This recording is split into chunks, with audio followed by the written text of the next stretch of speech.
afternoon and welcome to My Harlem Portraits. We are in a new phase of our meetings with different figures in politics and entertainment and so on. And we are going to talk about the post-election situation. We are here with a very illustrious guest, William Anthony Allen, who is also a friend of My Harlem Portraits. We met him before. He is the director for the National Crisis and Services for National Action Network, Al Sharpton's organization, and he is the Democratic District Leader for the 70th Assembly, which is Harlem. Welcome to My Harlem Portraits. Will you please explain for our viewers what these two positions entail for you, and what do you do in these two positions? Thank you. As the Democratic District Leader elected by the Democrats of the 70th Assembly District, which covers Central Harlem, I am the official representative of those members of the party to the state and to the national party. As a district leader, you serve on the executive committee of the county Democratic organization. You influence policy, Democratic policy. You help. You work with the county and selecting Democratic nominee to become judge and other public positions. I've been a district leader. I was first elected in 1999. This is my 21st year. Next year will be my 22 years as a Democratic leader. I think I've hoped I made a difference. I've helped to elect more women, people of color, people of different sexual orientations as judge here in this county. I think a little over 70 judges, I believe. And so I'm pretty proud of my record. And then in my capacity, my colleagues had pushed and encouraged me to be the Democratic chief of the Manhattan Board of Elections office. So I did that nearly, a little over 3 years, I believe. I'm actually the last African-American election chief in the state of New York. That's not a celebration. It's kind of sad, but I'm the last one. Hopefully there'll be more to follow, as Kamala Harris said in her speech. It's good to be first, but it's better to have others to follow you, because it's about opening doors, not closing doors behind you. And as the National Crisis Director, even though the title is National Crisis and Service Director, but it's really it's really crisis. 99% of my work is addressing crisis versus creating services. So you've had a lot of work to do in the last 4 years. Yeah, a lot of work. It's been a continuous crisis. Yes, continued crisis. So I've been the National Crisis Director as appointed by Dr. Sharpton. He appointed me in 2019, February 2019. This coming February will be 2 years. And it's been a joy. I've been able to use all my experiences, professional and volunteer, in this role. And I've been told that I have taken the role from 0 to 100. I've created systems and structures. I've created more volunteers. I've made sure that the chapters are fully engaged in the crisis work. I publish on a regular basis crisis reports to keep the membership informed and the public. I've helped to recruit more lawyers to assist than ever before. It's been remarkable. The number of events that's happened under my watch has truly been amazing and a blessing. And I'm just so honored to be working with Dr. Sharpton. I told someone about a year ago, working with Dr. Sharpton is as amazing as those that got the chance to work with Dr. King and Malcolm X. So I can imagine what folks felt like back in those eras, or working with geniuses. And I do consider Dr. Sharpton to really be a genius. his ability to synthesize things and to understand things is far beyond my comprehension. And so I'm learning a lot from him. Even in his silence, he's so strong. And as you can see, with this last election, he's had a tremendous impact. We would probably not been able to see the election of a woman of color as vice president if it wasn't for Al Sharpton, or even getting a progressive party back in office with Joe Biden. Donald Trump, who is a New Yorker, has been a disaster. And Reverend, thank goodness, Reverend Sharpton had a national platform to let folks know this, and help to really change what took place this last couple of weeks. And so I'm just so honored to be in these two roles and to really make a difference.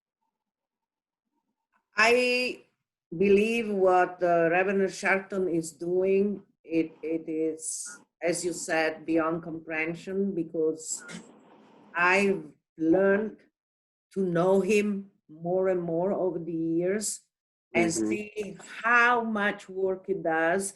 And I've seen it on the ground. He's everywhere, he's present, he's doing real things that really help the community. So I'm really honored to know you and to know his daughters, and I really hope that they will be able to come on this show and give us an interview, because I really would like NAN to be well known abroad as it is known here, because it is a movement that has changed the connotation and the environment, the political environment that we are in now. So I think it's incredible. And we are now post-election, more than a week after Joe Biden and Kamala Harris have been declared president and vice president elect, respectively. The current person in the White House has still not conceded, has still not transferred the funds that are that should be available for the team that Joe Biden and Kamala Harris are putting together, the transition team, has taken a lot of claims of illegal happenings during the elections and illegal voting and so on, but many courts have dismissed these claims. So we are really in a situation that has never been seen in this country before. What do you make of it? And what do you think could be the obstacles that still is going to try to create to avoid leaving the White House, because he doesn't want to leave the house? So we now have been able to change the occupants at 1600 Pennsylvania Avenue, the White House. And through all the demonstrations and the protests, and then culminating with people actually going out to vote. Yeah. That's just one phase. The next phase now is that we got to make sure that we elect two progressive folk out of Georgia. Yes. And that election is coming up in January, and people have to participate in that election and volunteer and do whatever they can to be involved and engage in that. That's so critical. And then the work continues. We got to stay organized and continue to educate people on the political process for them to understand things. I've been telling people, I encourage people to read the Constitution for the feds, the state, read their city charter, get to know the rules and regulations, and get into the action, become active in their community, not with words, but with work. You know, our communities need to continue to be organized. And I'm getting to see that. You know, I have the benefit of working closely with Ashley and Dominique Sharpton in terms of doing youth leadership development here at the National Action Network. Something I've been doing my entire life because I was a youth leader. And the number of high school and college students that are now seeking to be involved in civic engagement is the key. And it And has to be. it shows It the work shows. you've Yeah. done. It shows. It shows. I mean, in this last election, young people voted 60% or better. That's a historic high for youth participation. And so we got to build on that number to keep them fully engaged. And so one of the things I've done here at the National Action Network, we have 120 chapters. We're in 5 regions of the country. I made sure that every region, every state, and every chapter have a youth crisis liaison, male and female. And by having young people serve in these roles, it gives them a chance to develop solid leadership skills. It gives them a chance to learn their own communities, their state, and their region, and their country. And so by the time they come out of college, or reach a certain age, they're prepared to run for office. I like to see more young people get elected, but I want to see young people get elected who are prepared, Yes. Not young people that's going to come with the same old rhetoric that old folks come with, that they have to come with real skills, a real body of work, a supportive constituency, and critical steps in which to achieve and to organize their community. And so those are the things that I'm working heavily on. And I got to tell you, I love my team. I love, from National Action Network, the team I have here, to the team I have with the Uptown Democratic Club as a district leader. I just see us getting stronger and stronger, and folks are beginning to connect the dots. They understand how these things are supposed to be done. The fact that there has been such a high youth participation is also contributed to the fact that this election has seen the most affluence to the polls than any other election I believe in American history. Mm-hmm. And also as far as the number of people who voted for a president, the millions of Yes. people who voted for a president. So this is really exceptional what happened. And I believe that has been brought to the surface also by what happened with George Floyd. I think George Floyd murder has been a catalyst to wake up. It's been a wake-up call, especially for the young generations, not only in America, but all over the world, to see what's happening in this country, and has pushed them to be active. And the elections are one of the main activities they could do. Do you think that's a fair examination and idea of what happened? Yeah, absolutely. I think that the George Floyd murder was certainly a major catalyst for a lot of the progressive efforts, whether Democrat or Republican, other and independents, to really come out and to address these things. That here in 2020, we can watch a video that was recorded by a 17-year-old young lady, where we literally saw a tax-paid public servant with his knee on a man's neck and his hands in his pocket, looking with disdain, like it's okay to do that. That was what I call a 21st century lynching. Yes. And so the lynchings that took place in the early 20th century and the late 19th century, we didn't get a chance to see those things recorded. I mean, someone took a picture. We didn't see the action, but here we actually got to see it up close and personal. And it all, I mean, if you was not a human, I mean, what human would not cry or feel some kind of empathy from watching that? I mean, it was horrible, and young people in particular, and it wasn't not just Black young people, it was young people of all different races and ethnic groups.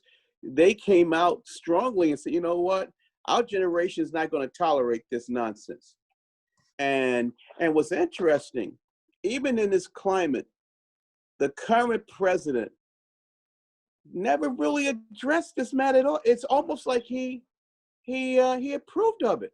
Of And course. I said, like, Of course. every This time, is it's horrible. Every time he turned around, the guy is, and that's what led people to say, hold it. This America cannot be led by someone like this who don't have a moral tick in his body to think that that's good behavior. And anybody that said, oh yeah, we got to support our police, well, hold it. The police are public servants. You don't support them. Their job is to support you. Their job is they took an oath to serve you. And so when young people were screaming in loud voices that the police need to be defunded, they were basically saying, we don't know what else to say. But we know that something drastically has to be done. And that means that the police budget and resources have to be addressed, because most of these urban police departments are built like military units, where they're not really creating public safety. It's almost like creating military installations. And that's not how you keep a city safe. We're not in a fortress where we got these outside enemies trying to jump over the gate, and pillage the village. I mean, public safety, to me, the philosophy is more about communicating. It's more about relating to young people. It's more about understanding what happens when people are poor. I mean, if you begin to look at those people that's incarcerated here in New York State, they come from specific zip codes that exhibit high poverty. So if poverty is a good indicator of criminal participation, then why don't you address the poverty? If people are coming from certain zip codes, and someone did a study saying, yeah, the third and fourth graders is a great indication how to plan prisons, because if you look at their math and reading scores, it would determine who more likely to become a criminal. I said, okay, well, hold it. Then why don't you go to those particular schools and make them better, give them better resources so you can stop the community pipeline to prison. So getting back to George Floyd, 2020 was an incredible year. Yeah. And, I feel for the Floyd family and the sacrifice that happened for George. But his sacrifice is almost, for me, as a Christian, it's almost like the sacrifice of Jesus, of really how it changed. It woke people up, because we were like, "Show, this is 2020. This is really happening." We couldn't believe it, and then it continued to happen. You got the Blake incident and Kenosha, Breonna Taylor. I mean, come on, that's horrible. I mean, where do the police go into a white community and do stuff like, I mean, really, come on now. Come on, I mean, they don't go into any other community and do stuff like, it's hard. I told someone yesterday, I was at Canaan Baptist Church, and I talked about Diallo. And as you know, they shot more than 40 bullets at him and killed him on the stoop or in the little vestibule of his building. He was an African immigrant. He came to America to be educated. He was in his early 20s, and he was murdered by our police because there was an assumption that he was a criminal and that he was going in his pocket to pull out his ID, his wallet, and they said it was a gun. But here's the tragedy of his murder. In the community in which he was murdered, the police precinct community council was non-functioning. Wow, that is crazy. Imagine if we had more civic engagement in these community councils and all the precincts across the city. What a difference that could have made for him when that happened. When you have a militia that goes unchecked and just release on poor people, these deadly consequences will always take place, and particularly in Black communities. And often brown communities too, but more likely in a Black community. Because in the Black community, in terms of the perception, we're viewed, unfortunately, historically as boogeymen, and therefore we're the enemy of public safety and of civilization. And this is what happened. And so I tell young people and others, the way that we can continue to address how public safety is handled in our country and in our communities is that we have to become more civically engaged. We cannot just look at them and they. We got to say to ourselves, what can we do to ensure safety in our community? Whether it's the police firing bullets or shooting at unarmed, innocent people, or whether it's some poor young person that grew up in a very deadly community who assumed that his life and the life of his neighbors and his friends don't have any value either. So when I think of Black Lives Matter, I don't just think of what white police officers might do. I think about what, as Black people, as a Black person, what we might do to each other, because sometimes we don't even see ourselves having value towards each other, and that got to stop too. And so that's why we have to be able to have an honest dialogue about violence in America, whether it's caused by others or we cause it on ourselves. You know,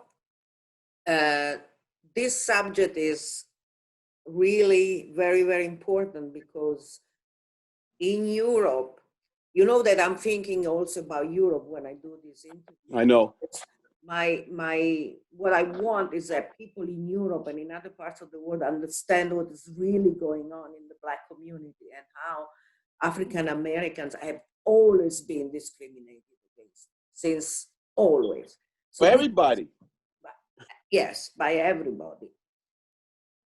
So what I was saying is that what is happening is nothing new, it's always been happening. We just see it now and everybody sees it. So the reaction is now not only from the people who are suffering it, but also from the people who didn't even know that it existed.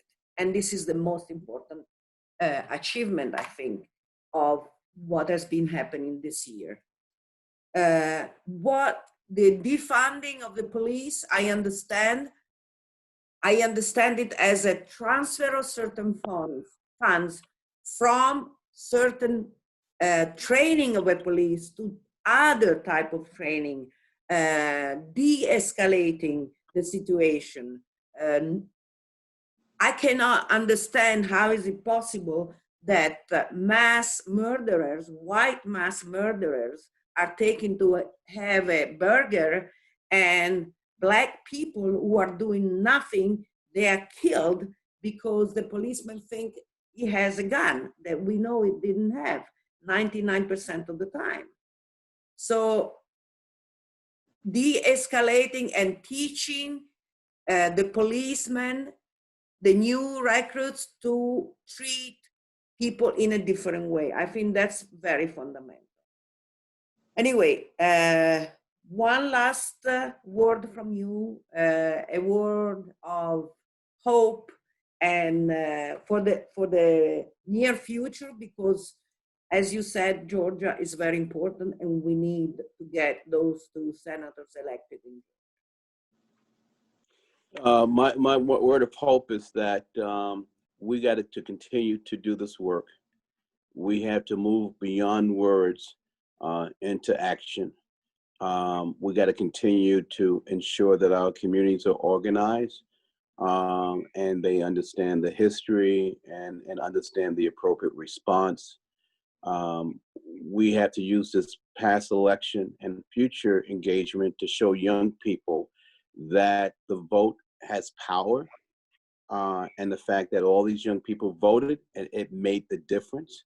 I no longer want to hear people say my vote does not matter, my participation does not matter, my color don't matter. We need to change that paradigm to say that we are all change agents, and we have the ability to bring peace and goodwill to all men, and that's in the non-gender sense, men and women, boys and girls. And by staying active in our communities and active in our own families, because I always tell people, even before you start going outside your home, organize your own people, organize your house. Sit down with your kids, sit down with your relatives, and talk about these issues. And as I did, I got to tell you, I have a sibling. I won't name who it is and which one it is, but they were very attracted to Trump. They and some of their friends really believed that some folks were jumping a wall off of Mexico to take jobs from them. I was like, really? And I got to tell you, I'm so proud of this sibling, because by the end of the campaign, this particular went down to Pennsylvania and got Biden elected. I said, what happened? You were telling me about the wall and that you was Trump. He said, I did what you said. I started reading and really understanding.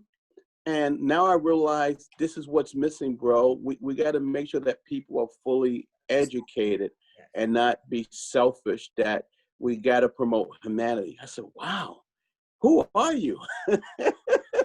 Fantastic. That was my conservative sibling. And so I just felt I was literally in tears when they shared that with me. So therefore, my point is, there is hope. Yes. And the hope comes from the dialogue and the continued sharing and doing the work. And when people see us doing the work, they'll know the difference between work and words. Yes. This is a wonderful way to conclude this episode of My Harlem Portraits. Thank you for being with us. See us every Saturday at 12:30 on Spectrum 1993. And if you miss any of our interviews, you just go on YouTube, Maria Grazia Cavenaghi, My Harlem. Thank you, Alan, for being with us. Bye-bye. Bye-bye. Good week. Good days ahead.